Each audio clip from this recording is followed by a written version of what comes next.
Quick shout out from our sponsor, Share ID. Are you trying to boost conversions to your Shopify store? Need to drive more customer loyalty? Get results fast by offering exclusive discounts to consumer communities with Share ID. Share ID helps verify students, teachers, military, first responders, and so much more of these groups. With Share ID, you'll get a verified match in seconds. You can spit out an exclusive discount for customers on the spot. Try speaking directly to a new customer segment with this verifiable identity without adding friction to the shopping experience. Continue to drive incremental revenue in the next 90 days post-purchase with more tailored messaging for your email and SMS campaigns. I personally tested ShareID to see just how easy it was to get set up, and I was pretty much ready to go in under 15 minutes. The onboarding was simple enough for me to follow as a non-technical person. Go to sheerid.com/Shopify and start your free trial today. Once again, that's sheerid.com/Shopify and start your free trial today. Hello and welcome to Ecommerce Uncovered. I'm your host, Matt Lady. Each and every week, I get to talk with and learn from enthusiastic guests, freelancers, agency folks, in-house marketers, and founders, all in an effort to help you bootstrap your D2C brand profitably. We got 2 episodes a week, which will have you staying up to date on the ever-changing industry and learning fundamental concepts and tactics to apply to your brand. Enjoy the show. Today's guest is a former GNC store manager, a former customer support manager at Ghost, a gaming streamer on Twitch, and a current senior associate of customer experience at Chomps. Ladies and gentlemen, Zoe Kahn, welcome to the show. How are you doing? Hey, Matt. Thank you so much for having me. I'm excited to dive in. Yeah, excited to have you. So what's like the biggest, you're all about customer service, customer experience. What's the biggest misconception that people have about customer service? For me, I hear, it takes so much time, it costs so much, it's frustrating, it's annoying. Like, what's the biggest misconception of this kind of job and role? That's a good question. And I think every time I get asked this, I have a new answer. So, because there's so many. And even when you were asking the question, like 100 went through my head. But maybe even just, and we'll probably dive into this later, but customer service versus customer experience. And like you said, that expense thing, that whole expense category of customer service or experience is expensive. That's a great one because it could be expensive, but it just depends on what you value for your company and where you want to spend your money. I saw something recently that was comparing the cost of like acquisition and marketing compared to the cost of experience and service and UX.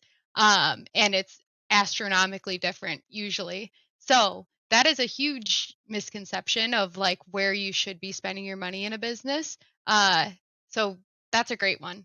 And I think we are probably going to dive into the other one about what's service versus experience, which is a whole nother misconception concept.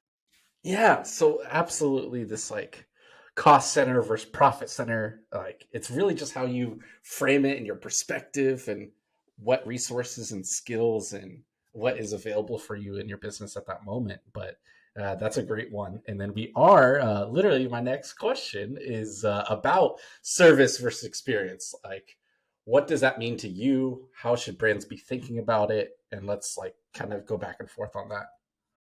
Yeah, this is actually, I've been thinking about this a lot lately because some people, when they say CX, it's unfamiliar to them. Even when I was like still at Ghost and I was on the support team, I was like, what is CX? What's the difference between CS and CX?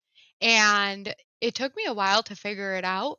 And now it's almost used interchangeably. Even I use it interchangeably sometimes, and I like stumble on it. I'm like, what should I be calling it? But I like to look at it now as like support is going back and forth and answering tickets. And it's almost, and I think most people in CX or CS would agree with me, is that we should do this kind of like paradigm change, or like change the titles of support, because it's not such like a glamorous or like sexy title. Um, but you do so much. So the support, generally when people think about it, is answering the tickets.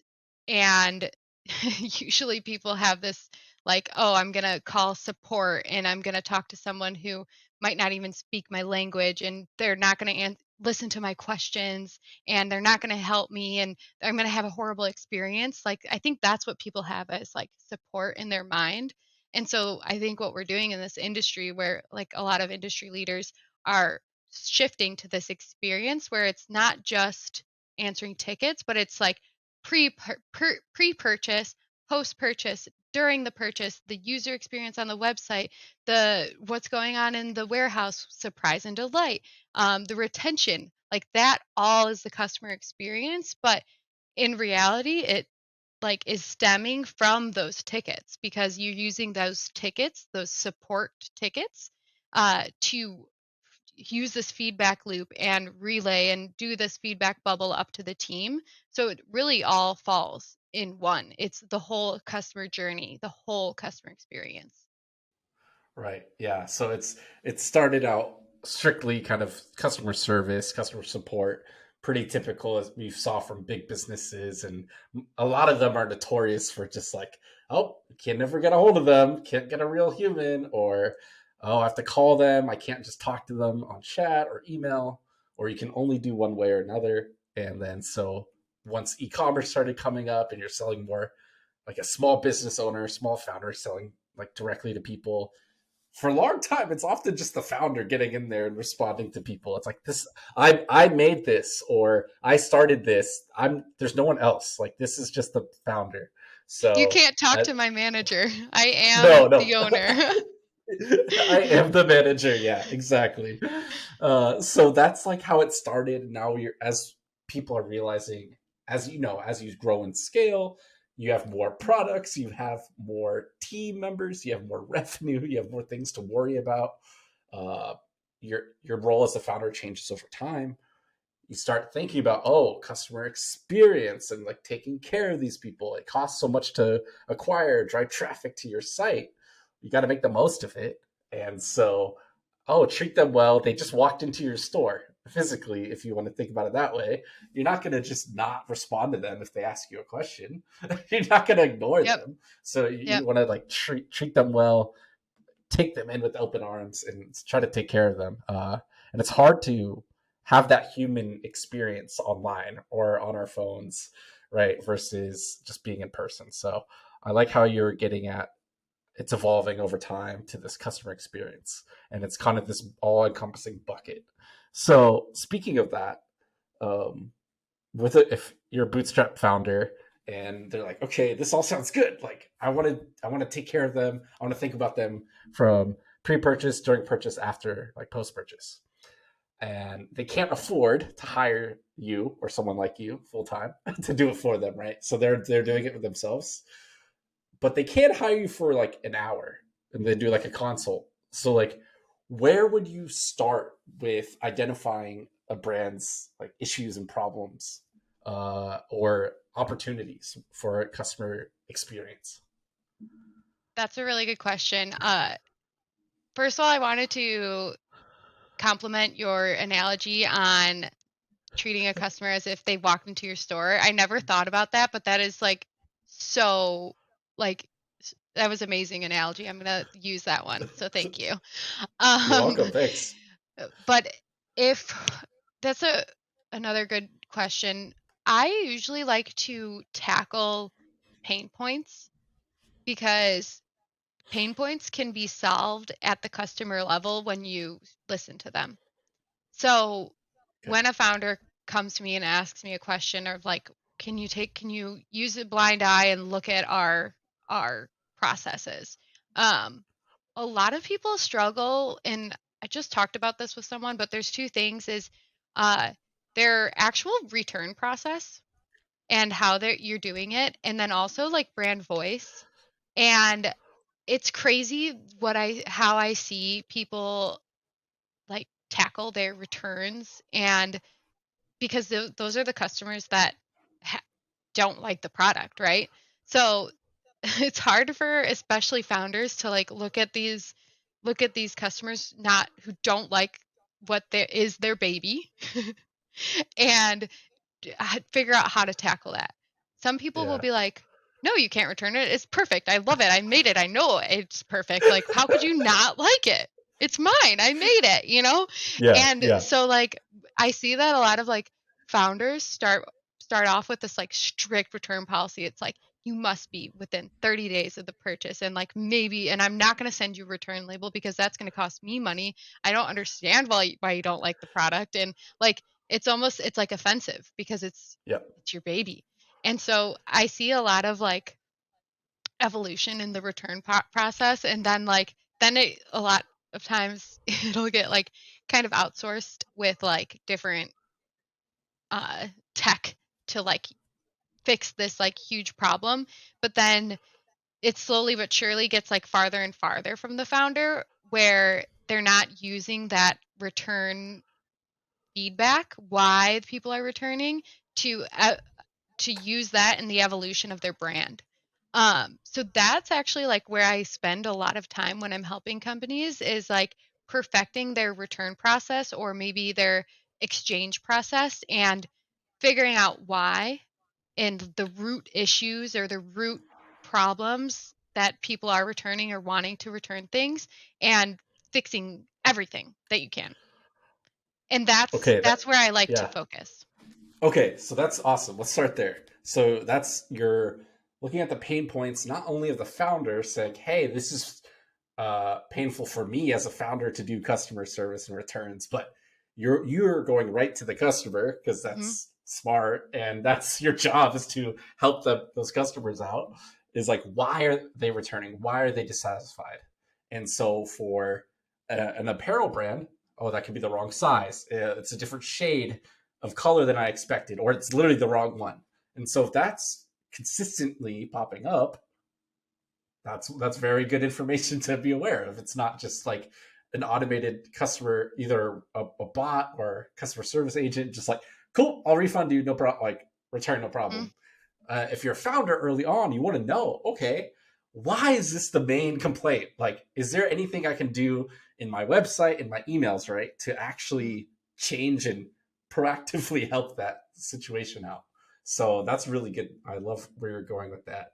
And I Um, have a tip for the reps actually. If you are a support rep or CX, you're on the team, uh, and especially if you're new, don't be afraid. Like you actually have a lot of power, and you by reading these things from the consumers, don't be afraid to bubble those things up.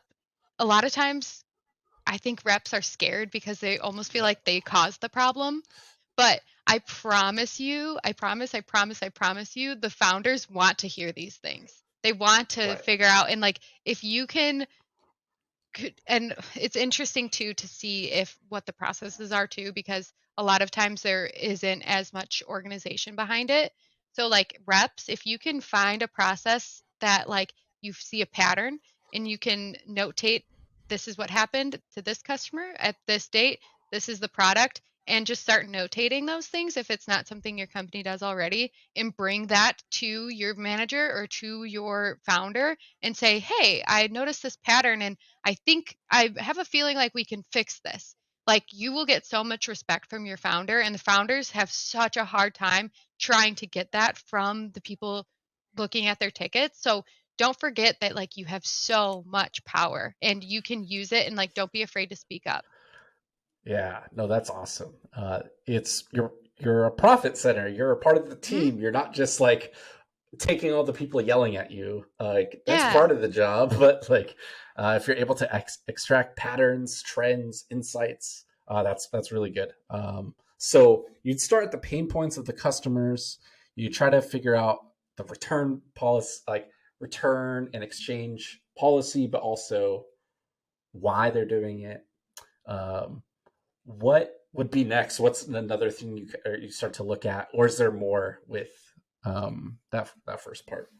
There's so much. And kind of simultaneously, and this actually might be before those pain points, but those pain points are like the most profitable, you could say, I would say.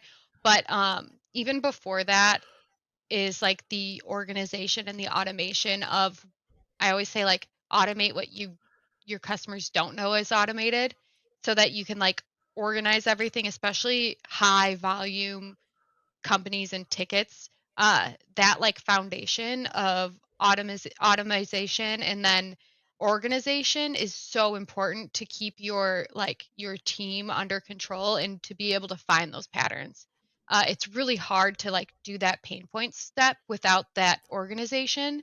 So that's like very, very, and there's so many tools out there to do it. But I heard this at a conference, is that like all these tools that we're using in a company, or founders are using, or the company's using, we're probably utilizing it at like a 20%. Like, we're using it at like the basic level, but we're paying for the most advanced Yeah. level.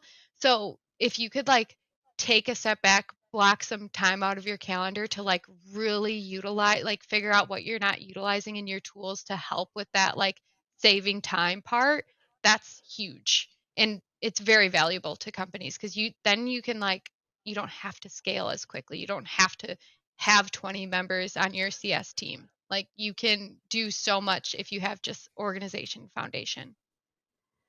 Yeah. So, what are some of those common things that you found so far, either your own brands or when you're consulting with other brands, of things they didn't realize they could automate, or a process that seems so tedious and they're like, but then you kind of come in like, hey, you can go about this way, and then it saves them like 50% time off. What are some of the common ones you've seen so far? Yeah, and this could be really basic for people, but you'd be surprised how many people don't have this automated. But uh, one, automating closing spam. If you if you're in a ticket and you're in a desk, and you like, for one day, you'd be so surprised at how much spam they get. And it's easy to close, right? Like, it's just like, oh, delete, delete, delete, delete, but you don't realize how much time you're spending deleting it. So if one, get rid of all of that, because it's just, you don't even have to waste your mind on it, or rid of as much as you can. And there's so many different ways to do it. But two is create flows based on your contact us page. And the number one flow you want to create is an urgent flow. So all companies have, well, most companies, I should say, have urgent type tickets, and those might be order cancellations or address changes, changing flavors or sizes. Those like things are urgent because you need to talk to your fulfillment team before they touch it. And Yep. so, especially when these poor teams are like so bogged down with tickets, by the time they get to these urgent ones, if it's just looped in or lumped in with all the other ones, it's too late.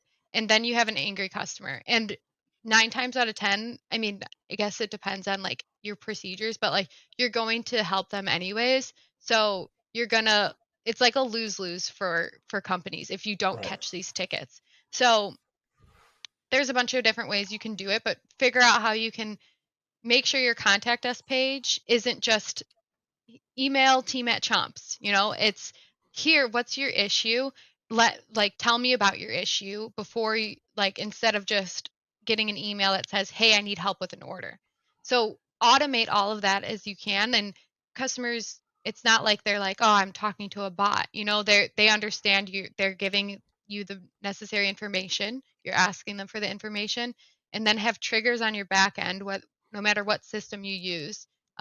Hopefully you're not just using Gmail inbox. Some people still are, but use something a little bit better than that. I use Gorgeous, but there's so many different tools to automate those processes, and then automate everything like that. Like, urgent first, but then think about what is like a common, like, you keep sending the same response over and over again, no matter what it is. Not that you're giving bad support, but like, for example, a wholesale request, you're going to probably give the same information to all these wholesales. Do you need to be answering that in an email, or can you put an FAQ on your site? Or can you get these in because they missed the FAQ on the site and set up an automation with that wholesale information? Like, figure out those things that your reps don't need to be talking to the people about, and they don't mind just getting the information, and set all of that up as an organized foundation. Wow. Cool. So automate, yeah. So that's a lot, but it's really good to like try to prioritize the get rid of spam, uh, have the urgent flows, and kind of get those flagged and take care of them first because that affects the rest of the order. You got to talk to the fulfillment team, or if you're a founder early on, you're just like, before I pack this new order, Mm-hmm. I see the new email now. Cool, I got to go take care of that. Or, oh, change the address, or, oh, cool, change the size. Actually, cool, no problem. So that's really important. That's really valuable to know. So, and you mentioned Gorgeous, very common tool for Shopify brands for customer service and support, um, to automate things, to have kind of quick reply snippets, to be able to, and actually there's some metrics and like stats and KPIs I think you can kind of set, or use that information from Gorgeous to kind of set those targets. Is there any kind of like KPIs like or metrics you kind of look at on that level, or is it a lot more qualitative? Yeah, I look at a lot of KPIs actually. Okay. But they're very, like, take them with a grain of salt, because I would rather have, like, my team or anybody's team give good support and not be worried about trying to just close tickets. I hear, so this is I want to preface it with it. I've heard horror stories of, like, brands wanting to end a call quickly. Like, your KPIs are like, how fast can you get someone off the call? Yeah. And that's like, those are the wrong KPIs. You want to treat your consumers like friends.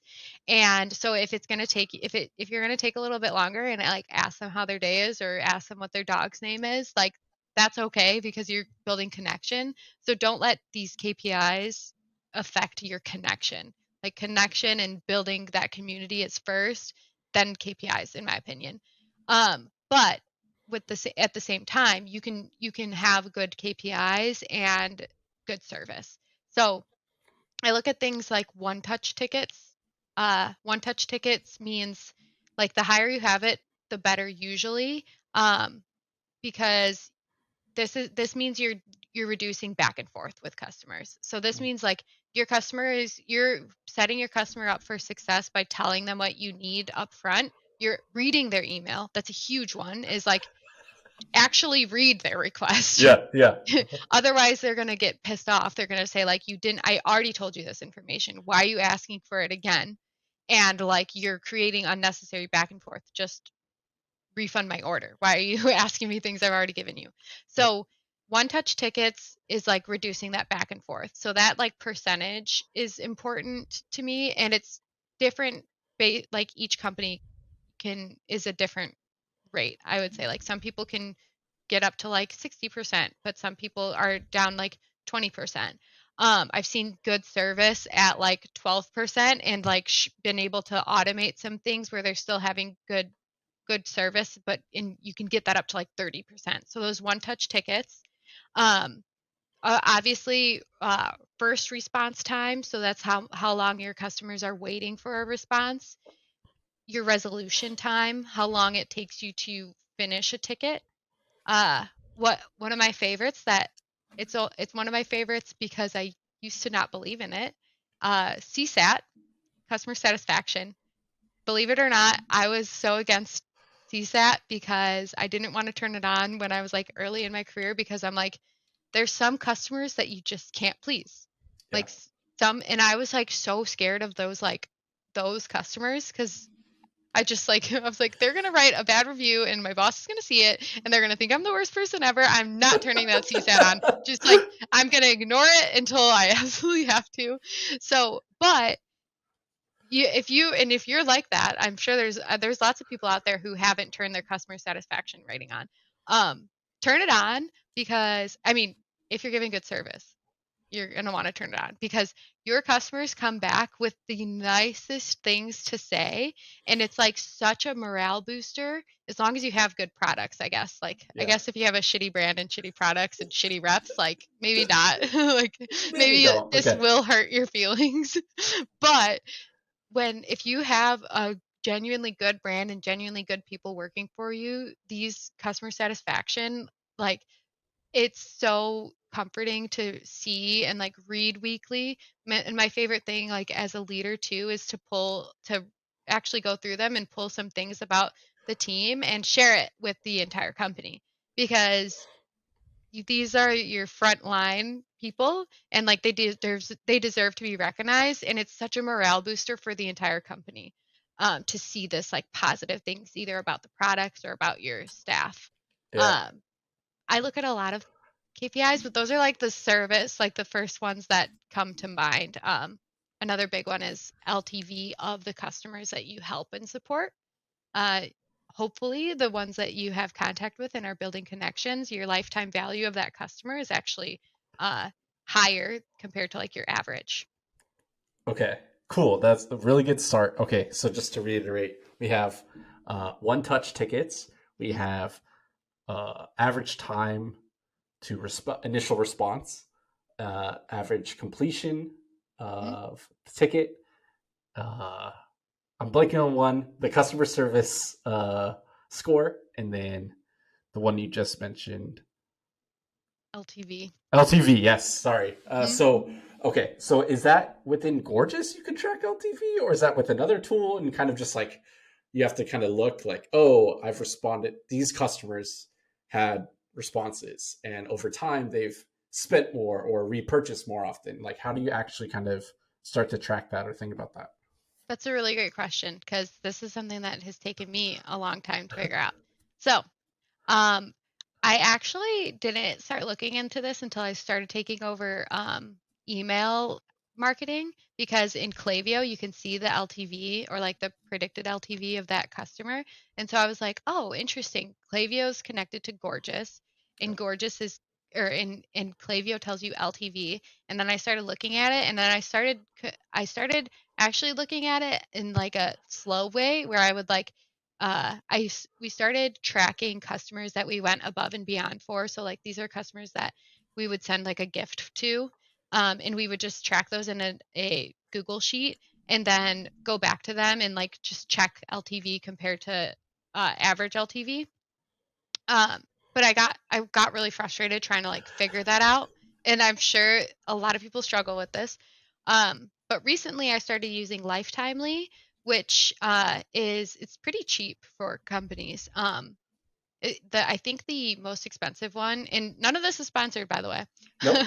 Not way. sponsored yet. Not Nope. sponsored Nope. yet. Matt is looking for sponsors, so if anyone would like to, why not? She's not wrong. But Not yeah, wrong. not sponsored. Okay. But Lifetimely, I'm pretty sure for like the most expensive thing, it's like $99 a month, but it tells you your lifetime value for the last. I mean, you could look at anything, but like the standard is like 3 months, 6 months, 12 months, and you can organize it by tickets on customers.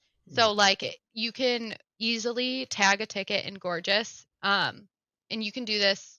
I'm pretty sure you could probably pull this like in a Klaviyo report too, but you tag them on Gorgeous, whatever ones you want to see, and then you can pull that tag into Lifetimely, and then it'll show you the LTV of those customers, and then you can compare that to your average, which is Lifetimely tells you, and you can do whatever date ranges. So you can do a bunch of different things, and I'm starting to do different like tests with this too. Yeah. I love looking at that number and seeing like how you can increase that and like average order value too. That's awesome. So Lifetimely, Gorgeous, Clavio, you can kind of look at them. You can have them talk to each other. You can kind of figure that out. So that's really neat. So, and then I guess this all depends too on what type of brand you are. If you're a consumable product and you're expected to, repurchase every month or every 2 months or something, versus if you're buying a mattress, because I work at a mattress brand now. So this is what I'm thinking of. Like, Yeah. you're supposed to buy one every 7 or 10 years. Like, you can't really get them to come back unless they move or they have a kid or they tell like they're buying a gift for a friend or like, something like that. So it all depends on like your brand and your products. It's not Yeah. like a one size fits all. Yeah. I Yeah, have a question for you actually. please. I Um, love it. Yeah. that's like an interesting because I just started consulting for a tech brand. It's the same type of like thing where it's like they're gonna buy it once and like what else? But it's interesting because now they're looking at it because they've got like all these emails and they're like, well, what are we supposed to do? Just sell them try to send them emails on the same product over and over again? Like, how do you keep those people active? I'd like to hear like if you have any insight on that, or if it's like complementary, like are you coming out with like pillowcases and bedding and like other things that they can purchase over and over again before they need a new mattress? Like, what's your view on that? Zoe, you should start a podcast. This is a great question. I'll gladly answer. I'm on week 7.5, and we are just getting on Shopify in the next 14 days. So Okay. this brand has never sent an email before in 6 years. Wow. There's a lot of low hanging fruit. So how I've been thinking about this is really focusing on making sure that like how is our little local mattress brand, we have some in one retail store and then we sell online. How do we stand out? How does Stumptown Mattress stand out? By customer service and experience. And so we have retail team. You can physically just pick up the phone and call us. We have amazing people in store that will just sit and talk to you and walk through like all of your questions. Oh, I'm a side sleeper. I like this kind of firmness usually. So really just highlighting that and making sure that at every point on the website and then abandoned carts or welcome flows or post purchase flows that's very clear and highlighted because we have that 100 night like sleep guarantee to like try it out and then return it for free, and then a 10-year warranty. So for me, it's making sure we're proactive in that kind of communication moving forward and not just reactive. So it's highlighting you can just call us, like here's all the questions. I'm trying to learn as much as I can about mattresses so I can just like answer questions, tickets as they come in. So that's the one thing. The second part you were talking about, like how do I keep talking to them? Well, we haven't been talking to them so far yet. So how I plan on talking to them is exactly what you were getting at, is the accessory products. Like, oh, you bought the Queen hybrid mattress last month. How's it going? Are you enjoying it? Cool. Do you want the Queen bed frame? Do you want a Queen mattress protector? Do you want a pillow? Like Do you want a pillow? I love that question. Yes, I yeah, do. I want to. Yeah, man. Oh, I didn't have a pillow. I didn't know I was supposed to have one. So that's the sort of things I'm thinking of because I'm not going to try to push them to buy another mattress like Right. within the first really like ever like like Yeah. these are our models like our products are supposed to last 7 or 10 years, right? Yeah. So They've that's a been long. open for 6 years. So next year, I your can start customers blasting should be them. coming back. Yeah, it's been 6 years. How's your mattress Yep. holding up? Yeah, exactly. So, but I'm trying to think about just making sure that we stay top of mind and actually have an email list and actually send out campaigns Yeah. and being like, hey, we got this new mattress that came out and it's for kids and bunk beds. And then in a few months, oh, we have one for an RV or a van. So it's kind of these different, oh, I could like use another mattress for like that sort of thing. Or they'll tell a friend about it. Or, oh, I need one for my guest room because I just moved into a new house and now I have in-laws that need to. So there are ways that they'll come back, but it's just kind of staying in front of them with that good customer service and experience and then not trying to upsell them another mattress that quickly and Yeah. focusing on those like secondary SKUs. My mind is like going through like what I would do. It's very interesting because you could, I mean, that's something we also like try to do too, even like with consumable, like some of our customers are coming back every 10 days after they finish a 10 pack. But like not being in that like sale mindset too, and just giving like educational like information too, I can see like that's like way more relative to, I mean, it's relative to us too, but it's easier for us to get away from it because people eat it and then they need more. But like educating people on how to get good sleep and what are good habits for sleep and stuff, that's very interesting. A quick reminder from our sponsor, ShareID. Find your next lifetime customers by providing verified discount codes based on occupation or life stage. Speak directly to veterans, students, teachers, first responders, and continue to tailor your messaging to them in the future with post-purchase emails and text messages. Make them feel seen with your brand by using ShareID to seamlessly verify their email in seconds during the purchase process. Go to shareid.com/Shopify and start your free trial today. Yeah, that's kind of where my head is going soon as well. Of like, what are reasonably somewhat relevant ways I can keep talking to them and keep them having Stumptown matches top of mind? Because we have the store in Portland, and then we have the website that you can sell online direct to consumer. So, good question, and I went off on a little like tangent there Me about all too. that Sorry stuff. about So that. I no, started love it. it. No, love it.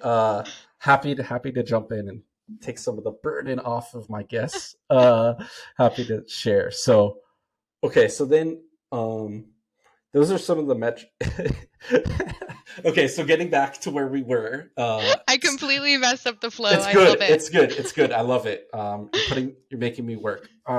So we had those metrics we were talking about, how to track them, LTV, and then I brought up the examples of like consumable versus one-time product purchases. So um, if we were like trying to wrap up the consulting call, like what's kind of the last piece of the puzzle, or what's homework you would give them to like keep this in mind, or do this for the next 3 months, and then when you hire me again for our next hour, like this is what we can go over next time, or to like check out.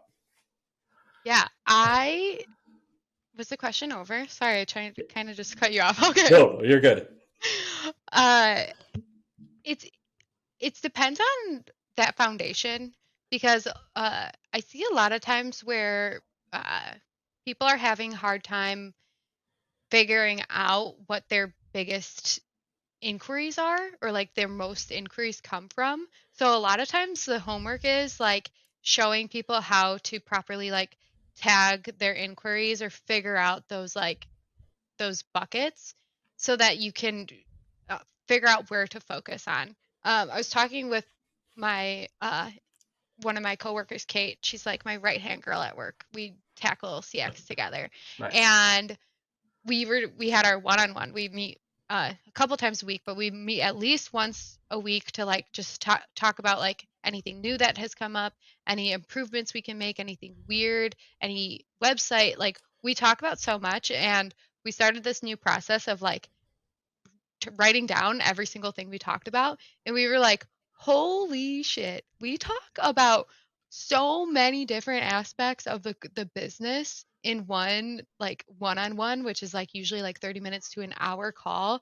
Yeah. So now it's kind of like we're on autopilot. We know where to like focus and like figure out what to fix, but like can or brands are like, it's intimidating because there's so many things that you can like fix or like improve. So I usually have people figure out what their biggest inquiries are and maybe what the like either what's costing them the most money or what can bring back the most money, and like tackle those first. um and like figure out how you can reduce those tickets or improve your products like in like so that you can get in front of it, like you said, being proactive rather than just like accepting it and like sending a replacement and Yeah. moving on. So that's usually the homework, is like figure out how you can like tag or fix the intent of the issues and find what your largest buckets are from there. And then let's tackle those one by one. Cool. Yeah, no, that's really good. Shout out to Kate, your coworker, on I all love her. that. Yeah, one-on-ones. And if you're a bootstrap founder and you're on your own, like just put on 30 minutes in a calendar. Be like, hey, like this is my time each week, every Yeah. Tuesday, to just check this out, or every Friday, something on a day where you're like, it's not too crazy, or like you have lower energy maybe, but like, okay, how can I improve what I'm already doing instead Yeah. of always doing new initiatives and new tasks? You're like, okay, what can I work on, adjust, or optimize what's currently happening? So that's Yeah. really good. Yeah, I love that. Okay, so that's the hour of consulting wrapped up in like 20 minutes. Super quick version from Zoe. So a couple more questions. We're going to start landing the plane here and wrapping up this in the next, 10 minutes or so. So you've been in customer service, customer experience for like, I think about 7 years now, if not longer. So how has that kind of changed over the years since when you first started to like now? How has that changed from the consumer side and their expectations? First of all, I never even heard how long I've been in it. So now I feel old. So thank you. You know, Just doing your job. I'm just doing my job, doing my research. um, wow, it's changed a lot. The tech that we have in this last like 7 years to help with it, has changed a lot. And it's kind of like it's so interesting because there's so many ways that people can reach out to companies to try to get support. And I think that's like the biggest thing is that uh like I think when I first started, like even I'm sure like when I was at GNC and Yeah, I like when I first started at Ghost, it's like if you send someone an Instagram DM, like if you send someone an Instagram DM to GNC 7 years ago, 10 years ago, it's like, why are you even trying to get support from an Instagram DM? Like, yeah, what are you doing? Just call the phone number. But now it's like normal. Like, sometimes it's easier to send the brand a DM rather than to send them an email. I've had instances where like I've just done market research. I'm like, let me see what they get back to me first. And like yep, live chat is a thing now. Um, and people are abandoning phones, which I have like a hard time figuring out what we should do because like it depends. You need to read the room and like figure out what like who your consumers are and like what they prefer. You yep, probably see this with like the mattresses, and I see it with my like older customers. If we were to just like get rid of phones, like some of my older elderly geriatric ladies would never get their jobs yeah. because That's we brutal. they have hard time with the computers and stuff still. Yep, So like maybe yep, it's phasing out, but like sometimes people just want to call a phone and like get that. So I think that like the mastering of figuring out like how to give that support and how to manage it is like huge. And that's like shout out to Gorgeous again. They saw that and they were like, let's put everything into one platform so that the reps can see it and make it easy for them to help all consumers no matter how they're reaching out. um, that's like huge. That yep, before when I first started, I felt like it was just email. Like just email and that's it. And like good luck if you're trying to reach out in any other way. But um yeah, that's probably changed the most. And it's kind of hard to adapt to. yeah. Because it's crazy how many ways you can reach a brand. Yes, that's a really good point about just the number of channels. Hmm. And if you haven't, Gorgeous to some might be expensive as a tool, like another Shopify app I have to install. But if you look at the cost and if you actually set it up and use it properly, the return on your investment is probably, and easing your sanity is probably much higher too. Oh, I can just respond to Facebook, Instagram, emails, live chat, add comments all in one place, like Phone calls. phone calls. So all in one place, and I don't have to SMS, text message. SMS. Twitter, they're working on Twitter. Yes, they're I'm just working on kidding. Twitter. Yes. So all these channels, instead of having 7 tabs open or like a phone always by your side, you can just have one gorgeous tab open. So really, probably a good use of your time and money to invest in a tool like that. So okay, that's really good. And I'm sure, like you said, that tech gorgeous has changed so much over the years and wasn't really existed before. So number of channels and the tech available. Um, this is pretty relevant and timely because of Black Friday coming up. How do you prepare yourself, your coworkers, your team for sale periods like Black Friday, holiday, a new product launch? Like how do you plan for that? What are your priorities? This is a question I have a lot of trauma with. Oh no. I'm sorry. No, I'm Do you just want to? kidding. Oh, okay. No, no, no. Woo! I was I've like, oh scared you. no.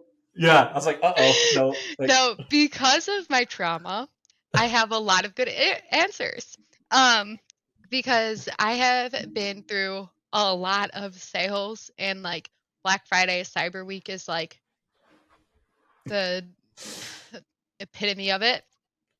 Um, my biggest advice is to expect everything to go wrong and have a plan for what happens when it goes wrong, and be proactive and fix everything before it's a problem, or be staffed, have backup, be prepared, have messaging very clear on your site of like, especially like shipping delays. Everybody has shipping delays. Have messaging on your site. Be very clear if you follow up emails, but test, test, test, test, test, test. Because a lot of companies will either have like new products releasing or a different type of promo that they've never done, or even just a promo that they have done, but you're so like fatigued from this preparation of it that like things go yep. wrong. So uh, I'll give you some examples for like this year. Chomps is so amazing, by the way, because they every new person who starts at Chomps gets trained on the desk for anywhere between 2 to 4 days. So they learn how to respond to the consumers and how to use our tech, so that like if we're out sick or if we need help, we can call someone, and like maybe they don't remember exactly how to use everything, but they have a general knowledge, and we have like SOPs that they can follow if they have any questions, or like they can ask us quickly. But I have actually like a schedule of like backup team in case something goes wrong, of like these are like someone from the sales team could sit in like backup, someone from our operations team volunteered to do it. And it's some people like doing it because they like to see like what's going on. So it's very helpful for the team. But that's like just be prepared. And back to the testing part, you could ruin your entire sale by putting a space after a SKU. Did you know that? No. A space. Wow. It's invisible, but you You could can't see ruin it. your can't see it. But it'll Wow. ruin your fulfillment flows. But you know how you okay, don't ask me how I know that. I will not. I don't want to bring up any more trauma. But if you just test your website, literally turn your website off for an hour if you want, if you need to, before your sale, and test your new products, test your sale, make sure that everything's adding up correctly, make sure you don't have any spaces after your SKUs, because it's technically a different SKU once it gets to your manufacturer. Okay? Test all those things, because once you have that influx of people on your site who are trying to utilize and take advantage of your sales, or get that new product, or get that gift with purchase, it's going to be much harder and much more work on your employees to fix those issues once they've already happened. But you learn a lot. Okay, you sure do. And you're laughing this whole time because this Something similar must have happened. So, what? I don't want to like get too into it, but what are some other like obscure ones like that you've come across or have heard of? I was thinking with the space thing, I thought you were going with like the discount code not working. Like, I've done that too. so okay, so that's another thing, right? So it's like, oh, the discount code doesn't work. Well, I was like, yeah, it does. Or here, use this. Like, I am using it, and then like that's avoidable. Yeah. That's not, yeah. So It's okay, that's all another one. avoidable, and like us as like marketers, we do get into this fatigue of where like we know what the sale's supposed to do. And so like when we're looking at it on the site, like it's so easy for us to look it over and just like assume in our head like it's right on the screen. I'm not even going to look at the price. I set it up and this is what it should be. And like I've done this. I've seen it with bundling where you're like, okay, I'm gonna do this bundle and I'm gonna offer this free item and this is a bundle and when they check out, this is the price it should be. And it's you launch a sale and it turns out you missed a step or like something went wrong. And then back fixing. Well, first you've got a bunch of angry customers because they didn't they purchased and then realized after they put in their contact or their um, payment information that they paid too much, and you probably lose a bunch of sales because people come to your site and they're like, this isn't you're This supposed to isn't get this for 20% off. free. Yeah, Yeah, yeah, why is it trying to make me pay? And then your conversion, you look at your conversion rate and you're like, why did my conversion rate drop 10%? Oh, because I set it up wrong. So like these proactive measures are so helpful. Um, and communication is something we didn't touch on, but I'm huge on.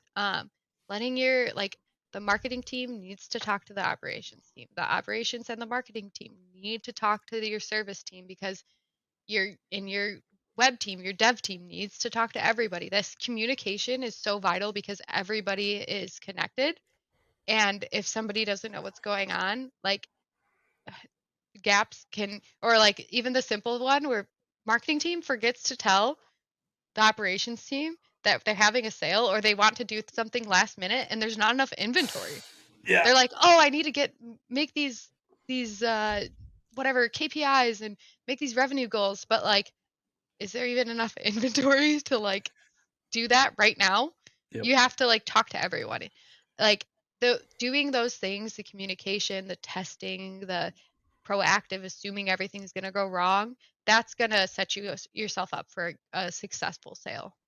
yeah. And those, it's a really, I'm glad you mentioned it, is they're typically so siloed off, these people or teams. They're usually just busy doing their own thing, Yeah. but it all like you said, it all matters. And so when it's a big time of the year for many people, Black Friday, Cyber Mondays, their Super Bowl, it's the big time, like one thing of the year. You got to get it right, got to stay connected, got to huddle up, got to figure it all out. So love that answer, and appreciate you sharing those tough experiences from the past and things to look out for. That was helpful, and I'm sorry that the space ruined you, because that's Damn annoying. space. The damn space.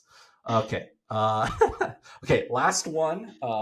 I'm sure you could talk about this question on its own for a very long time, and there could be a bunch of like, oh, if it's this kind of brand or this thing. So try to do your best. Okay. It's hypothetical. Is Matt's your already like, I know she's gonna not shut up, so let me just tell her. Okay, I got it. no. I'm just trying to keep us relatively within the time frame. Um, so you're co-founding a brand and you have a budget and you can wave a magic wand and set up your like ideal dream customer experience team. Who would you have on? What kind of roles? What would you be focusing on, and why? I love this question, and this might throw some people off, but I've seen it done. Customer experience is your first hire, and your customer experience actually runs, or your team reports to them after that. Yeah. And I'm telling you, this would fix everything. Okay. This isn't just me on my high horse, but like that communication, because the experience, like if you think about it, the experience is everything. So like why is it traditionally like under everyone? You know what I mean?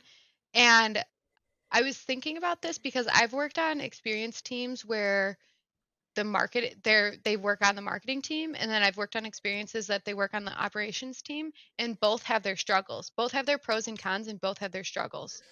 So, like, wouldn't it just make sense if experience was first and then, like, it's almost like brand teams where, like, brand teams will lead the initiatives and like, make sure everything's on brand at, like, almost like that idea. Mhm. Um, but experience is even more different because you understand the operations side and you understand the marketing side and understand why it's so important. And then like if that experience person has that direct contact with the founders and can just be the little like heart of everything, why doesn't everyone do it that way? That's like I almost threw my headset off. Like that's so good. Like that makes so much sense to me. Um, you're fixing the 80% of the problem instead of, oh, I need someone to help take over tickets. Like Yeah. that's not like you think you're solving the problem, but that you're just solving a smaller problem. Yeah, and that person, like if it's your first hire, that person can do that job, but then don't hire people over them. Hire people to like you your next hires are being helped by your experienced person. And Yeah. I think it was Brewmate did it this way. Okay. The water bottles. And when I heard them speak at D2CX Retain, and I was like, this this is amazing. This is amazing. Like, why Yeah. doesn't everyone do it this way? And then I also heard I think her name's Alexandria, and she's director of operations and CX. And I was Mm. like, that's an interesting concept too. Yeah. Yeah. And like that was an amazing thing. And I was more under the operations side at Ghost, and now I'm on the marketing side at Chomps. But I wouldn't be able to help as much if I didn't have that operations experience. And so like I'm kind of like in the loop with both because I have that Yeah. experience, Yeah. but I can imagine how like out of the loop I would feel if I didn't keep like inventory in mind and like miss ships, like how a manufacturer and a fulfillment center work. Like I'd be so out of the loop if I was just on the marketing side. So Yeah. like just, you know, push it, you know, you know what I mean? Yeah. So no, Feel me? I 100% feel you, Zoe. Like customer experience, like head of customer experience or director of customer experience or something like that. Like it's like Chief the customer experience. yeah, chief of customer experience, like something like that. Yeah, I think that's amazing. Is there any? Is that kind of like the main point of your dream team? And then, or is there anything else you want to kind of add in? The other thing with the like dream team of experience is I found this just by growing teams and making sure you manage as you grow, you still manage all those issues. Um, and I can give like some examples, but siloing kind of your experience team to have them focus on different issues or inquiries is really smart, because like as you grow obviously like you need more help, but then and you want everyone to be like uh multi like cross functional, but I found that when you are growing a team and you make people cross functional, you miss those patterns and those repeat issues. So like for example, if you have 10 people working on everything and you have 10 customers who have the same issue, but each rep Ah, gets one of those customers, then you don't know it's a problem because each rep it was like, oh, it only happened once, you yeah. know? So And qualitative. Yeah. Go ahead. Keep mhm. going. So what I found was helpful is like have one team who does like manufacturer issues, have one team do like and you can do it like with your training process, like train your newer people to do like the lower hanging fruits, but that are all in the same thing, and then add one function onto it. Don't just be like, oh, here's all the tickets. We'll just train you as you go. And like have those focuses and have a good um and as those teams grow, then you have to make sure your processes of like reporting are on point, because you can only do that. You only like one person can only handle one issue for so long before your company grows. Hopefully it'll grow to a size where you need more people. But then like siloing off those teams and having like those experts in each of those issues, like experts on your product who can answer any question about your products, experts on your operations side where like if there's a misship, they know what to do and how to fix it. If there's back order products, like that's like their expertise, and everyone else can come in and like help, but like that's key in my opinion, and I've seen it done both ways. And that's, I think a lot of people don't do it that way, but it's smart to do it that way. Yeah. Okay. So then they're able to solve those problems. They're able to get more knowledge, do it faster, more efficient, increase those one-touch, responses, all those Mm-hmm. things, so that ultimately your customer is happier and satisfied. And that's the goal of running a business, is to get customers, keep them, and make them happy. So, Have them uh, refer their friends. yes, refer their friends, post about the product, leave a 5-star review in the customer service, but also the product review. A Yeah. lot of those things, it's like, oh, Zoe from the support took their time to talk to me, and I really appreciate it. Picked out the right flavors or whatever. Like, Mm-hmm. those are really good for other customers to see, and it helps the whole process. So, uh, I think that's about it. The plane is coming down. We're about to land. Is there anything that you thought of during this last hour with me, or anything that's been on top of your mind lately that you wanted to share? um that's a good question. I think, I don't know, we touched on a lot of good things, and like you said, I could ramble. No, I'm putting words in your mouth.